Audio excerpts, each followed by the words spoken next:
Diabetes, ওজন বৃদ্ধি, দাঁত পোকে খোৱা এইবোৰৰ এটা প্ৰধান কাৰণ কি জানেনে? জানিলে আপুনি আচৰিত হ'ব আৰু ভাবিব প্ৰতিদিনেইচোন এইবিধ বস্তু আমি খায়ে থাকোঁ। হয়, মই ক'বলৈ ওলোৱা বস্তুবিধেই হৈছে চেনি।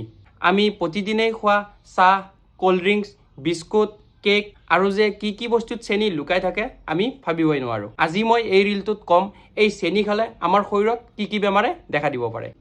নাম্বাৰ 1, অতিৰিক্ত চেনি খোৱাৰ ফলত আমাৰ শৰীৰত অতিৰিক্ত চৰ্বি জমা হয়।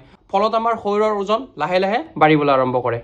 নাম্বাৰ 2, ডায়েবেটিছ হোৱাৰ আকাংক্ষা বাঢ়ি যায়। সেইটোতো আপোনালোকে এতিয়ালৈকে হয়তো জানেই। নাম্বাৰ 3, শৰীৰৰ শক্তি কমি যায় আৰু নিজকে দুৰ্বল অনুভৱ হয়। নাম্বাৰ 4, অতিৰিক্ত চেনি খোৱাৰ ফলত আমাৰ বাৰে বাৰে ভোক লাগে আৰু অধিক খাদ্য খোৱাৰ প্ৰৱণতা বৃদ্ধি পায়। নাম্বাৰ 5, অতিৰিক্ত চেনি খোৱাৰ ফলত আমাৰ দাঁত ক্ষয় হয় আৰু দাঁতৰ কেভিটি হ'ব পাৰে।